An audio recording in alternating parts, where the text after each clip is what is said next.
Sergeant Duval's laugh was the kind that filled a room and made it smaller. He was leaning against the equipment cage with his arms crossed and his team arranged behind him like punctuation, and he was laughing at the rifle case that Corporal Kane had just set down on the table. "That's a custom build," he said, not asking. "Who built it for you, sweetheart? Your daddy?" Kane didn't look up. She was checking the latch on the case, running her thumb along the seam the way you do when you're stalling just long enough to decide how to answer something that doesn't deserve an answer. "I built it myself," she said. Duval looked at his team. Sergeant Petrichor, who everyone called Patch, covered his mouth with his fist. Corporal Stanning just shook his head like he'd been personally insulted by the concept. "And before you hit that skip button, stick with this one, because what happens next is the kind of thing that makes you rethink every assumption you've ever made about who belongs in the field and who doesn't. The Ranger Assessment and Selection Program at Fort Benning runs 8 weeks. It breaks people. That's the point. The instructors will tell you it's about standards, about making sure the men and women who earn the tab can operate in conditions that would kill most people. And they're right, technically. But there's another thing happening inside those 8 weeks, something the official documentation doesn't cover, which is that the culture of a unit gets set in selection. And sometimes the culture has a rot in it that the standards don't catch. Kane had known that coming in. She'd prepared for it the same way she prepared for everything, methodically, early, and without telling anyone she was doing it. She was 29, which was on the older end for candidates. 5'6", 132 pounds, with a face that her mother called kind and her former platoon sergeant called deceptively calm. She'd spent 6 years in the regular army before applying, 2 of them deployed to eastern Mali with a joint task force doing route clearance and force protection. She'd also spent those 6 years building her marksmanship scores with the kind of quiet obsession that most people reserve for things that are publicly rewarded. Kane's obsession wasn't public. She wasn't interested in being noticed for it. She was interested in being better. The case Duval had been laughing at held a precision rifle she'd assembled over 18 months from components she'd sourced, tested, and modified herself. The trigger had been tuned to a pull weight that most factory rifles couldn't achieve. The barrel had been custom lapped. She'd test-fired it in 3 different temperature conditions to understand how the harmonics shifted with heat. She hadn't told anyone this because it hadn't seemed relevant until Duval's boot connected with the corner of the case hard enough to send it skidding into the legs of the workbench. The sound it made hitting the metal was loud enough that the whole room went quiet for a second. Kane turned around slowly. Duval held up both hands. "Mock surrender. Easy," he said. "That thing as fragile as it looks?" "No," Kane said. "Are you?" The room made a sound. Not quite laughter, not quite tension, something between them that hadn't decided which way it wanted to fall. Stanning looked at the floor. Patch turned away to study something on the wall that wasn't there. Duval's expression reset into something harder. He walked toward her, stopping close enough that the height difference was supposed to mean something. "You're in the wrong building," he said. "I'm exactly where the orders say I should be. This is Ranger selection. You understand that, right?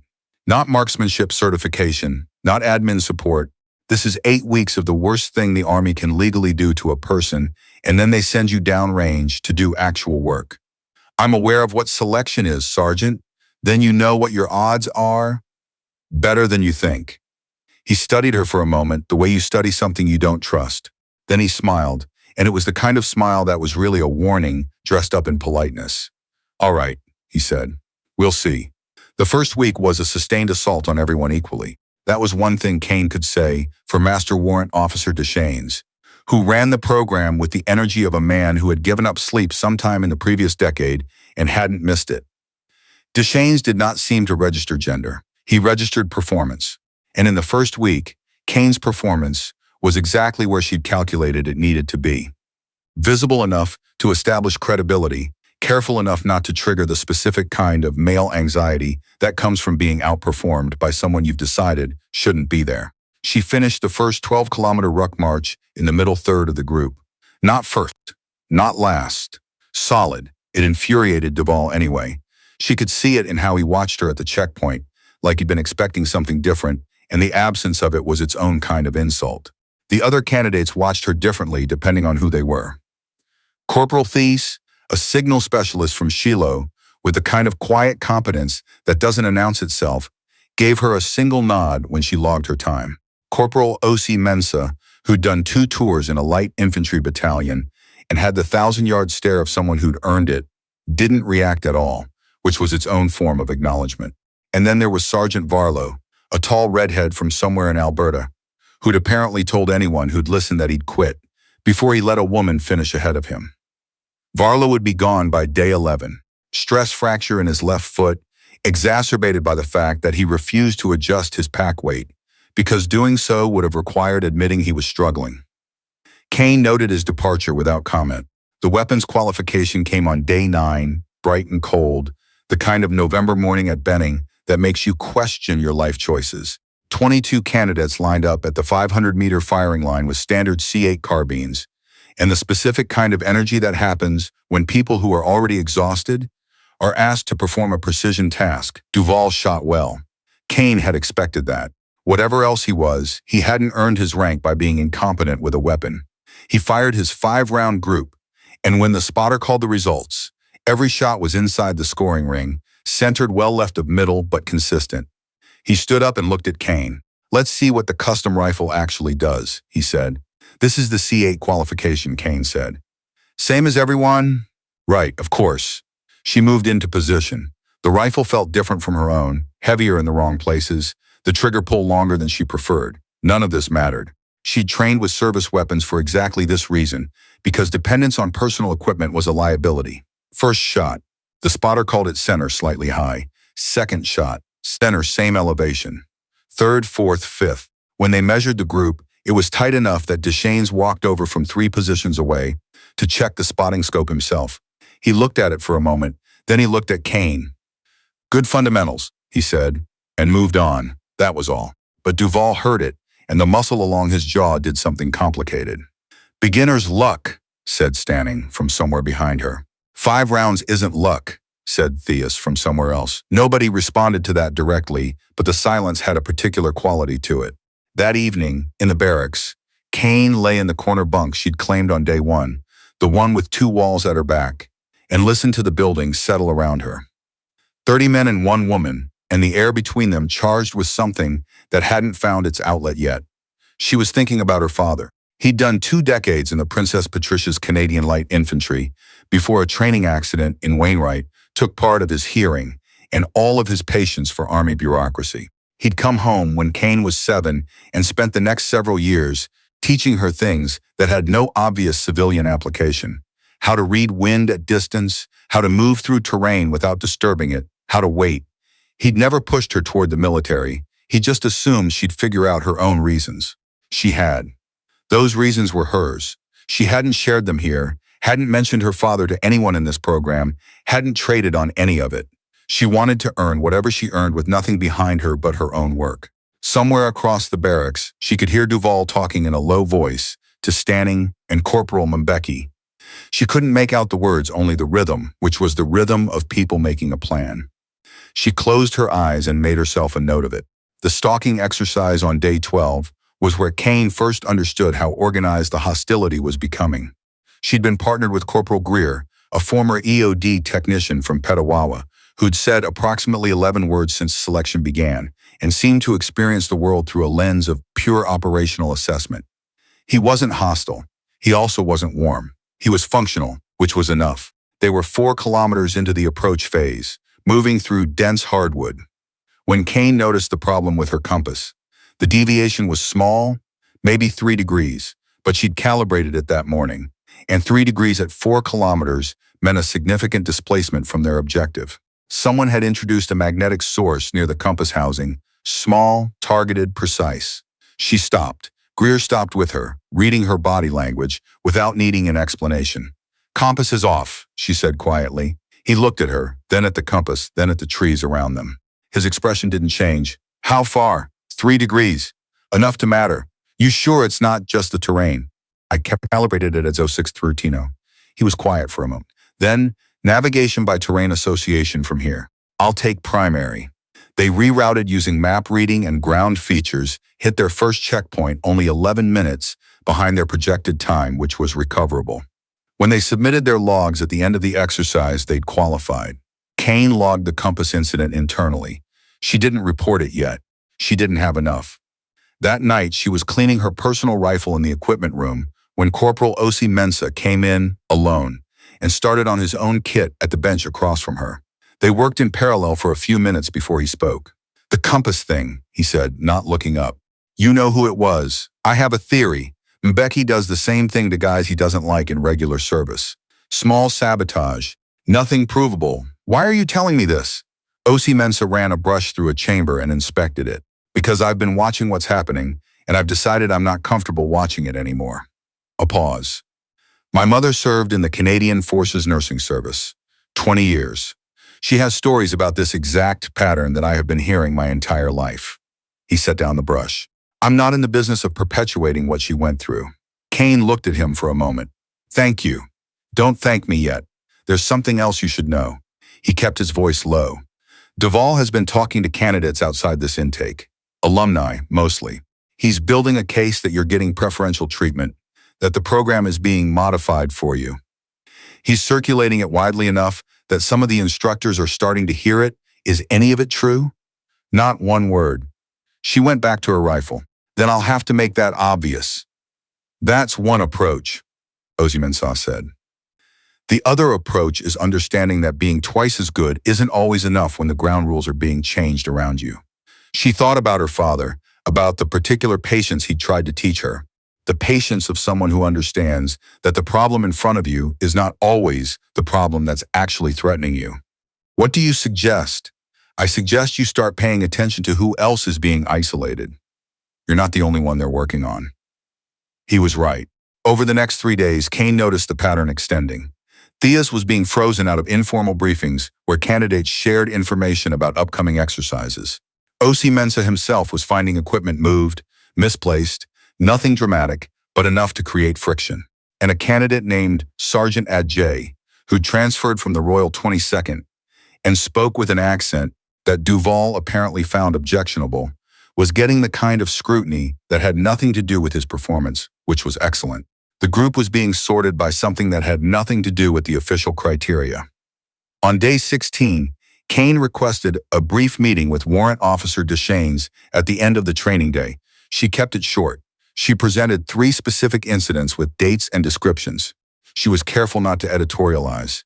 Deschaines listened without interrupting. When she finished, he was quiet for a moment. "What do you want me to do about it?" he asked. Not dismissively, like he was genuinely asking. "I want it documented. I'm not asking for intervention yet. I'm asking for a record." He studied her.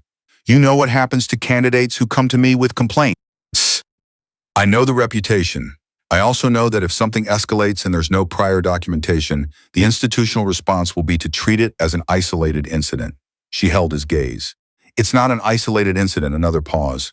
"Then I'll open a file. You keep bringing me specifics." He picked up his pen. "And Corporal Kane, warrant officer, your performance to date has been clean. Keep it that way. Don't give anyone a legitimate reason to move against you. I haven't so far." "No," he said, and something in his expression shifted very slightly. "You haven't." The night exercise on day 19 was individual land navigation, 5 checkpoints across 12 kilometers in full dark.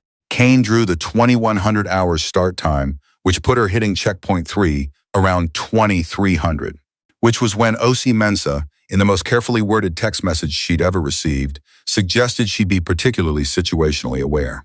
She went into the exercise with her emergency beacon charged and her awareness calibrated to a level she hadn't needed since Mali. Checkpoints 1 and 2 were clean. At the approach to checkpoint 3, she heard them before she saw them. 4 people, not making enough noise to be trying to be found, but making too much noise for trained candidates in a field exercise. She stopped in the tree line and waited. Duvall stepped into the small clearing around the checkpoint marker. Mbeki and standing behind him, and Greer, which surprised her. "Kane," Duvall called. Conversational, like they just run into each other somewhere pleasant. "We figured you'd come through here." She stayed in the trees for another 2 seconds, running options. Then she walked into the clearing. "Sergeant Duvall, we just want to talk." He had his hands in his pockets, body language relaxed in the way that was actually tightly wound. No instructors, no cameras, just candidates figuring something out. "What are we figuring out? Whether you actually want to be here?" "I do." See, I don't think you understand what that means. Being here isn't about test scores. It's about whether the people next to you trust their lives with you, and you have not built that trust. I haven't had the opportunity. You've been actively preventing it. His jaw tightened. You're a liability. Physically, you're at the margin of what this program requires, and when you're at the margin, any variable can push you over. You know what a variable looks like downrange? It looks like someone getting killed because their ranger wasn't strong enough to get them to cover. Or it looks like someone getting killed because their team spent a week undermining a qualified candidate instead of training, Kane said. Those deaths also happen. Stanning made a sound. Duvall moved closer. I'm giving you a choice. Sign the voluntary withdrawal. Medical pretext will make it clean. Or we make the next 4 weeks harder than anything this program is supposed to do to you. You mean harder than it already has been? You haven't seen hard yet. Greer shifted behind Duvall, and for the first time, Kane noticed something in his posture that wasn't quite aligned with the other three. He was standing slightly apart, his weight distributed differently, and he was not looking at Duvall.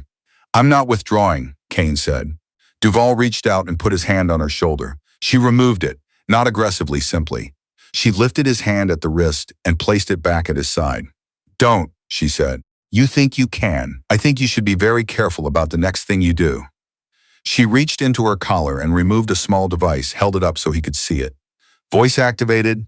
Battery life is 12 hours. I turned it on 40 minutes ago. The clearing went absolutely quiet. Duvall stared at the device. His face went through several things in quick succession. That's illegal. In a military context, you can't. Warrant Officer Deschênes has an open file with my name on it. He is expecting a supplemental report from me before 0600. She held the device steady. How this goes from here is entirely your decision. Mbeki took a step back. Stanning did nothing, which was its own kind of answer. And Greer, after a moment that seemed to cost him something, turned and walked away from the group into the trees in the direction of the rally point. Duvall stood there in the dark with his plan dismantled around him and said nothing. Kane activated her beacon. Deschênes arrived with 2 other instructors and a sergeant major she hadn't met before. They were there in 9 minutes.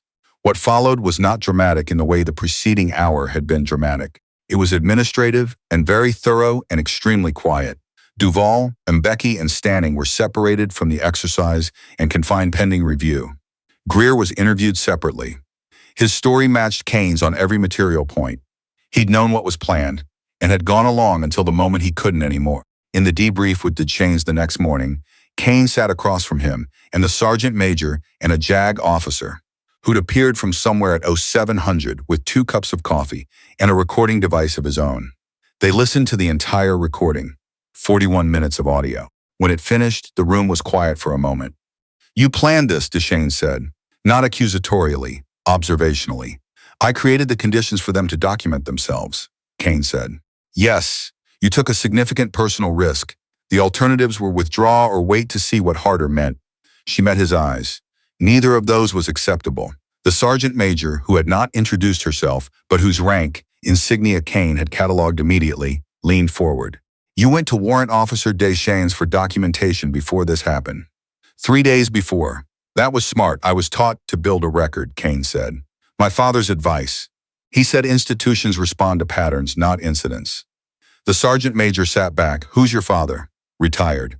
Woe Kane, 1 PPCLI. She looked at him then. Something moved across her face that Kane couldn't quite read.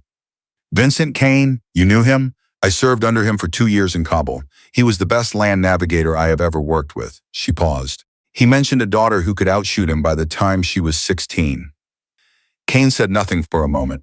He never told me that. Men like your father don't usually say that kind of thing to the person they mean it about. She picked up her coffee. They show it by teaching them everything they know and then sending them out to be better. The review took 4 days. During those 4 days, training continued for the remaining candidates, and something shifted in the room.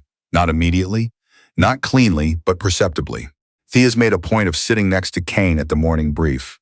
Ajay, who had been operating in near isolation, began to relax incrementally, like a machine recalibrating now that one of the sources of friction had been removed. O.C. Mensah was simply himself, which it turned out was enough. On the 4th evening, Greer sat down across from Kane in the mess and spent approximately 30 seconds not saying anything. I should have walked away earlier, he said finally. You did walk away. Later than I should have. Kane looked at him. He had the kind of face that didn't hide discomfort well, and he wasn't trying to hide it now. Why did you go along with it in the first place? A pause. Because Duval was someone I'd trusted in a previous posting. When he said you were a liability, I wanted him to be right. It was easier than reassessing someone I'd already decided was credible. He looked at his hands. Then I watched you reroute on day 12 with a compromised compass and hit your checkpoint inside the time window. And I started having doubts about who the liability actually was. And yet I kept going along until the clearing. He was quiet. I'm not going to make excuses for that. No, Kane agreed. You're not. Is there anything I can do? She thought about it. Yes. Be better at this than you've been, for whatever time is left in selection and after. Not for me specifically, just better. He nodded. Understood. He left. Kane finished her food and thought about her father, who had told her once that the hardest thing in any organization is getting people to tell you the truth about what they've done wrong, and that when someone manages to do it, you shouldn't waste it by being unforgiving, because forgiveness was a tool and tools were worth keeping sharp. She wasn't there yet, but she was working on it. Duval, Mbeki, and Stanning were removed from the program. The formal outcomes would take months to process through channels. What Kane knew was that they were gone, and the absence of them changed the atmosphere the way removing a low-grade obstruction in a pipe changes the flow of everything downstream. The final 3 weeks of selection were, by any objective measure, the hardest. Deschênes seemed to interpret the preceding drama as an argument for raising the baseline, as though reminding everyone that the program itself was still the primary opponent. The field exercises got longer. The scenarios got more complex. The weather, which had been merely unpleasant, became hostile. Kane worked. She and Thies were paired for the extended surveillance task, 60 hours in a hide they built themselves at the edge of a swamp that smelled like cold mud and cedar, and something she preferred not to identify. They documented a mock enemy position through 2 patrol cycles, 2 weather changes, and 1 genuinely alarming encounter with a black bear that they agreed to never officially report. On the final night of the exercise, lying in their hide in the dark, with the temperature at 4 degrees Celsius, and 40% of a cold front arriving from the northwest, Thies said quietly, I have a daughter, 7 years old. Kane waited. She wants to do what you're doing. She's 7, and she already wants to do this, and I keep not knowing what to tell her. Tell her she can. I used to think that was the idealistic answer. What do you think now? Thies was quiet for a moment. I think the realistic answer and the idealistic answer might be the same thing, and I was too lazy to hold them together before. Kane didn't respond. She was watching a set of lights that had appeared at the mock position, documenting them, doing the work. But she filed what he'd said somewhere careful. The graduation ceremony was cold and efficient and utterly without the sentimentality that the occasion probably deserved. Warrant Officer Deschênes stood at the front with a box of tabs and the expression of a man who has been through this enough times that he has made his peace with the emotional weight of it. He called names. When he reached Kane, he paused for just a moment, not dramatically, the pause of someone choosing words. Corporal Kane, he said, for performance exceeding course standards across all assessment criteria, and for demonstrating the kind of tactical judgment that this program exists to identify. He pinned the tab. Well done. Thank you, Warrant Officer. Don't thank me. You earned it. She stood there, in the cold in the formation with the tab on her shoulder, and thought about her father, who was at that moment probably at the kitchen table in the house outside Shiloh, with the coffee he drank too much of and the newspaper he read too slowly, and who would not say anything when she called him later, except maybe good, and then ask what was next. She thought about her mother's voice on the phone the night before, patient and warm, and already preparing some version of a meal that Kane would arrive home to eventually. She thought about the women who hadn't made it here, who'd been turned away by programs that hadn't yet decided they were worth the trouble of inclusion, or who'd made it and been ground down not by the course itself, but by everything that had been built around it to make them fail. She thought about Duval, who was somewhere in a process that would take months and end his career. She did not feel triumphant about that. She felt the specific exhaustion of someone who has done a necessary thing that cost more than it should have. And then the formation was dismissed, and the sky over Fort Benning was the particular gray of a Canadian morning, the kind that doesn't promise anything, but doesn't threaten anything either. And O.C. Mensah was somewhere behind her, saying something to Ajay that made them both laugh. And Theus was on his phone already, probably calling the 7-year-old, and Greer was standing off to the side looking at the ground with the expression of someone who has learned something about himself that he will carry for a long time. Kane looked at the tab on her shoulder once. Then she picked up her kit, shouldered it, and walked toward whatever was next. She had been taught by someone who understood that the work is never the ceremony. The ceremony is just the moment before the next piece of work begins. She was ready for the next piece of work.